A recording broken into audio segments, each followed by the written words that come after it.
ரஷ்ய அதிபர் விளாடிமிர் புதினுடைய இந்திய பயணம் சாதிக்கப் போவது என்ன நடக்கப் போகுது அப்படிங்கிறதா மிக முக்கியமான கேள்வியாக இருக்குது உலக அளவில் பார்க்கக்கூடிய அரசியலை பொறுத்த வரைக்கும். ஏன்னா அமெரிக்காவுடைய நெருக்கடி, அமெரிக்கா இந்தியா இடையான அந்த மறைமுகமான முரண்லாம் பார்க்கும்போது ரஷ்யாவோட இந்தியா இணக்கம் காட்டி வரக்கூடிய நிலையில் இப்போ ரஷ்ய அதிபர் விளாடிமிர் புதின் இந்தியாவுக்கு வராரு இல்லையா, அந்த பயணத்தால் என்ன நடக்க போகுது, உலக அரசியல் என்ன மாற்றம் வரப்போகுது அப்படிங்கிறத பற்றியும், இந்தியாவின் தேவை என்ன, ரஷ்யா இந்தியாவுடைய அந்த பிணைப்பு எப்படி இருக்குது அப்படிங்கிறத பற்றி நம்ம பார்க்க போகிறோம். ரஷ்ய அதிபர் புதினுடைய 2 நாள் இந்திய பயணம்ங்கிறது இந்திய ரஷ்ய உறவுகள் அமெரிக்க அதிபர் ட்ரம்பினுடைய அழுத்தத்தால் முக்கியமான ஒரு கட்டத்தில் இருக்குது அப்படிங்கிற பார்க்க வேண்டியதாக இருக்குது.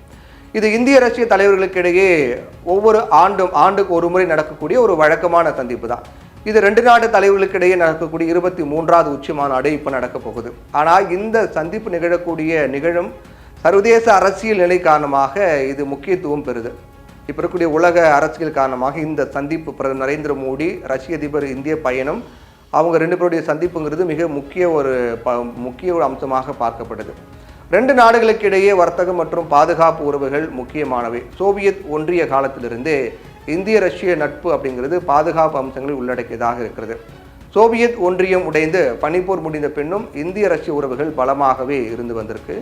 புதின் அதிபரான பின்னும் இந்த சூழல் தொடர்கிறது. புதின் கடந்த 2021 இந்தியாவுக்கு வந்த ஒரு சில மாதங்களுக்கு பிறகுதான் உக்ரைன் மீதான தாக்குதலை தொடங்குகிறார். கடந்த 2022 ரஷ்யா உக்ரைன் மீது தொடுத்த போரே அடுத்த சர்வதேச அளவில் அது தனிமைப்பட்டு விட்டதாக ஒரு தோற்றம் நிலவினாலும் கூட அந்த மாதிரி தனிமைப்படுத்தப்படலை அப்படிங்கிறதா அப்படி வலியுறுத்தக்கூடிய வகையில் இது போன்ற முக்கிய பயணம் புதினுக்கு தேவைப்படுது அப்படிங்கிறதா பார்க்க வேண்டியதாக இருக்குது.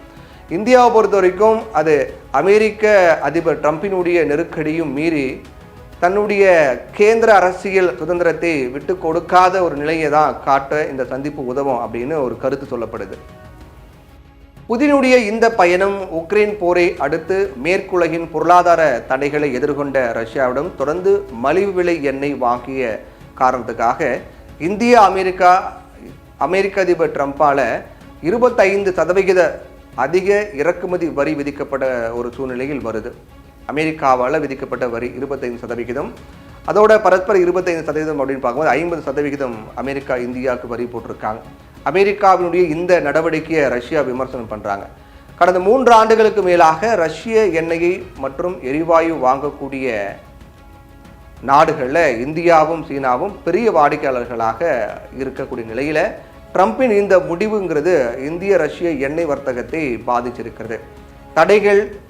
இந்த தடைகள் எல்லாமே டிசம்பர்லேருந்து கடுமையாகும், இந்த மாதத்திலேருந்து கடுமையாகும் அப்படின்னு ஒரு கருத்தும் இருக்கிறது. இப்படிப்பட்ட ஒரு சூழ்நிலைகள் தான் மிக முக்கியமான கட்டத்தில் தான் இந்திய எண்ணெய் நிறுவனங்கள் படிப்படியாக ரஷ்யா கிட்டேருந்து எண்ணெய் வாங்குறத குறைச்சிட்டு வர்றதோட அமெரிக்கா கிட்டேருந்து கடந்த சில மாதங்களாக எண்ணெய் வாங்க தொடங்கியிருக்காங்க. புதினுடைய இந்திய பயணத்தின் போது இந்த பொருளாதார தடைகளையும் மீறி இந்தியாவுக்கு தொடர்ந்து எப்படி எண்ணெய் விற்பது அப்படிங்கிறத பற்றி ஆலோசிப்பாங்க அப்படிங்கிறது கன்ஃபார்மாக சொல்லலாம். ஏற்கனவே ரஷ்யா இந்தியாவுக்கு விற்று வரக்கூடிய எண்ணெய் விலையில் இன்னும் தள்ளுபடி தரும் அப்படிங்கிற செய்திகள்லாம் வந்துட்டு இருக்கு. குறைந்த விலையில் கிடைத்தாலும் இந்த ரஷ்ய எண்ணெயை இந்தியா தொடர்ந்து வாங்குமா, அதன் பொருளாதார லாப நஷ்ட கணக்கு என்ன அப்படிங்கிறத இந்திய நிதி அமைச்சகம் மற்றும் இந்தியாவினுடைய கேந்திர அரசியல் கொள்கை வகுப்பாளர்களும் முடிவு பண்ணுவாங்க அப்படிங்கிற சந்தேகம் கிடையாது. பொருளாதார தடையை மீறி எண்ணெய் கொள்முதலை தொடர்வது அப்படின்னு இந்தியா முடிவெடுத்தாங்கன்னா இந்த இறக்குமதிக்கான பணத்தை அமெரிக்கா டாலர் தராமல் ரஷ்ய ரூபில் அல்லது இந்திய ரூபாய் போன்ற உள்நாட்டு கரன்சியை பயன்படுத்தலாமா அப்படிங்கிற ஒரு கருத்து குறித்து விவாதிக்கப்படும். இந்த எண்ணெய் வர்த்தகம் மட்டும் இல்லாமல் இந்தியாவுக்கும் ரஷ்யாவுக்கு இடையே இராணுவ தளவாட கொள்முதல் விஷயங்களும் முக்கியமான விவாத பொருளாக இருக்கும். இந்தியாவை பொறுத்தவரை அதன் இராணுவ தளவாட கொள்முதலுக்கு பல தசாப்தங்களாகவே ரஷ்யாவை சார்ந்திருக்காங்க நமக்கு தெரியும். இப்போ இந்தியா ஏற்கனவே ரஷ்யா கிட்டேருந்து Su-57 ரக விமானங்களை கூட்டாக தயாரிப்பது பற்றி பேசியிருக்காங்க. ஆனால் அதுக்கு பிறகு இந்த பேச்சுவார்த்தைகளில் பெரிய முன்னேற்றம் இல்லை. அப்போ இது எல்லாமே ஸ்டெல்த் ஃபைட்டர்ஸ் அப்படின்னு சொல்லப்படக்கூடிய எதிரியினுடைய ரேடார் கண்காணிப்பு சாதனங்களுக்கு அதற்கே சவால் கொடுக்கக்கூடிய வகையில் ஒரு ஊடுருவி தாக்கும் வல்லமை படைத்த விமானங்கள் அமெரிக்காவினுடைய F-22, F-35 ரக விமானங்களுக்கு போட்டியாக ரஷ்யாவால் தயாரிக்கப்பட்டது. ரஷ்யா இந்த விமானங்களை இந்தியாவுக்கு விற்க விரும்பலாம். இந்தியாவை பொறுத்தவரை சமீபத்தில் பாகிஸ்தானில் இருந்து இயங்குவதாக சொல்லப்படக்கூடிய பயங்கரவாத தளங்களுக்கு எதிராக நடத்திய ஆபரேஷன் சிந்து நடவடிக்கையில் அது பயன்படுத்திய போர் விமானம் மற்றும் ஏவுகணை தாக்குதலுக்கு எதிராக S-400 வான் பாதுகாப்பு அமைப்பை ரஷ்யா கிட்டிருந்து கூடுதலாக பெற விரும்புவதாக செய்திகள்லாம் வெளியாகியிருக்கு.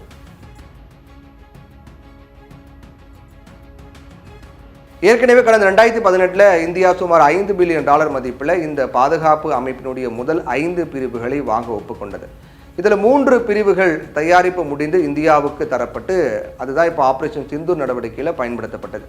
மீதி 2 பிரிவுகள் வந்து சேரணும். இது தவிர இன்னும் கூடுதலாக இந்த பாதுகாப்பு பிரிவுகளை வாங்க இந்தியா விரும்புகிறாங்க. இது தவிர 2 நாட்டு மக்களிடையே கலாச்சார மற்றும் பொருளாதார உறவுகளை மேம்படுத்த சுற்றுலா பயணிகளை விசா கெடுபிடிகள் இல்லாததாக்குவது பற்றியும் 2 நாடுகளும் சிந்தித்து வராங்க.